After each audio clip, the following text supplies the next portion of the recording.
Kwa majina naitwa Matias Moses, natokea Mkolani. Tatizo limetukumba lakini imeweza kuhamisha shughuli nyingi za kiuchumi. Kwa kama unaona sasa hivi wanafunzi waende shule, kila kitu akifanyiki. Upande wa huko waende na upande wa huko waende. Kwa hiyo issue hii hapa imeweza kuathiri sana kiuchumi, kwa mfano kama issue ya biashara zifanyiki, watu wanaenda stendi hawafiki kwa muda, mabasi yamewacha. Naam. Kwa hiyo hapa cha kufanya zaidi hapa, serikali angalia tu jinsi ya kutengeneza barabara hapa hivi. Sisi tulikuwa tunakwenda kazini mjini, lakini mpaka sasa tuko hapa. Tumeshindwa kwenda. Ofisi hazijafunguliwa mpaka sasa. Kwa hiyo unaishauri nini serikali sasa? Ushauri wangu, serikali wapatie watu tenda wenye uwezo wa kufanya kazi. Sawa. Watu wenye uwezo wa kufanya kazi. Kwa hiyo unadhani kutokana na uwezo ambao wamepewa watu ambao hawana uwezo ndio inaletea changamoto hii ya daraja kutokupitisha watu? Ni kweli. Kama angekuwa amepewa mtu mwenye uwezo angekuwa imeshamaliza kwa wakati, kwa muda huo aliopewa huyu. Asante sana. Nashukuru. Kwa majina naitwa Leokadia James Hwago, ni mjumbe serikali ya mtaa wa Amani, naishi mtaa wa Panyarodi Magereza. Nikiwa kama mjumbe wa serikali ya mtaa, kwa kweli swala hili kuhusu hili daraja limekuwa kero.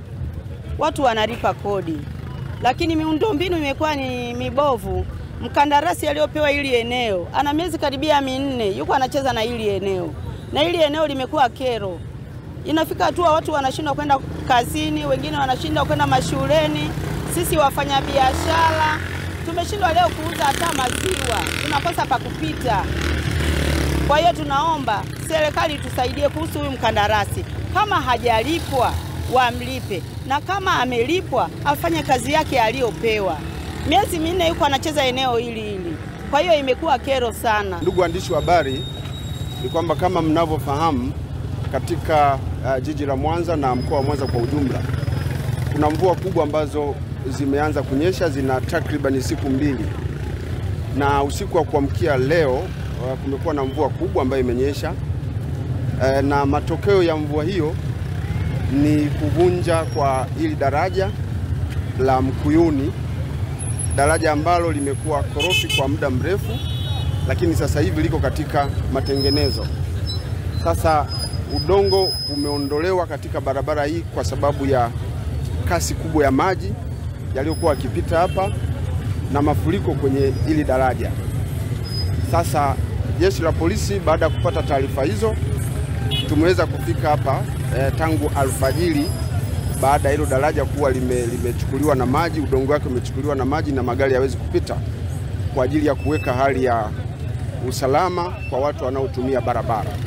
Sasa katika kufanya kazi hiyo tumeweza mpaka sasa kufanya njia hii ambayo ilikuwa haipitiki, sasa hivi inaweza kupitika vizuri, na tumeelekeza magari yanayotokea hiyo njia ya Shinyanga yakifika barabara hiyo ya Usagara, kwa hali ilivyo sasa ni vema wakakatisha hii barabara ya Usagara kwa ajili ya kuelekea Kisesa kwa ajili ya kuingia mjini.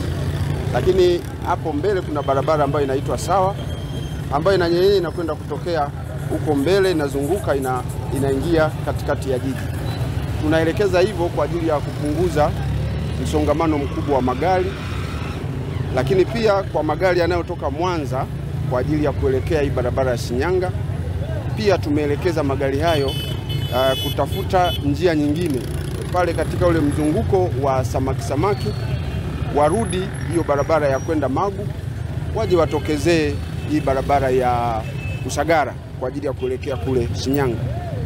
Tumeelekeza hivyo, lengo letu ni kuhakikisha kwamba wakati huu ambapo tunaendelea kuweka hali ya usalama kwa watu wanaotumia barabara, kusitokee jamu nyingine kubwa ambapo tutashindwa kufanya kazi yetu vizuri.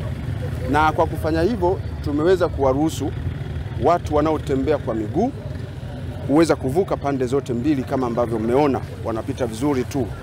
Lakini pia tumeweza kuwaruhusu watu wanaoendesha bodaboda na bodaboda kwa ajili ya kupita. Hawa wanapita vizuri, kwa wanaweza kusaidia raia kuvuka kutoka upande mmoja kwenda upande mwingine. Mpaka sasa katika eneo hili hatujapata tukio lolote pengine la mtu kupoteza maisha, au kujeruhiwa kwa namna yoyote na mafuriko haya. Jeshi la polisi limewahi mapema kwa ajili ya kuweka hali ya ulinzi na usalama katika eneo hili. Tumewasiliana pia na wakandarasi ambao bila shaka wanajua kinachoendelea hapa, lakini sisi tumewasiliana nao ili waweze kuja hapa kwa ajili ya kufanya assessment ya hili eneo na pengine kuendelea na ujenzi wao ili magari haya yaendelee kupita kama kawaida. Tutashirikiana nao kuangalia eneo hili kama litakuwa sasa limekaa vizuri na haya mashimo yaliyoko pembeni kulia na kushoto yataweza kuwa tukaruhusu magari yapite, tutafungulia magari yapite. Lakini kwa sasa tunaona hili eneo si salama kwa magari kupita. Pengine afande nisaidie. Kumekuwa na tabia, tunafika mwanzo tunaona watu wengine maji yalikuwa hayajapungua lakini wakawa wanalazimisha kupita. Pengine ipi rai yako kwa watu wenye tabia? Unajua watu wanakuwa na haraka. Wakati mwingine wanapokuwa na haraka wanasahau kwamba pamoja na haraka hiyo wanao wajibu wa kuangalia usalama wao na maisha yao. Lakini ni kazi yetu sisi polisi, kama mlivyotuona hapa muda mrefu, kuhakikisha kwamba tunawakumbusha lakini tunawaelekeza ili pamoja na haraka walizonazo wajue kwamba hapa limetokea tatizo, na tatizo lazima tushirikiane katika kulimaliza, na kwa kuwafanya wao na haraka zao watoke eneo moja kwenda eneo lingine lakini wafike salama. Unaweza ukawa na haraka ukaishia kuingia kwenye maji na kupoteza maisha au kupata matatizo mengine.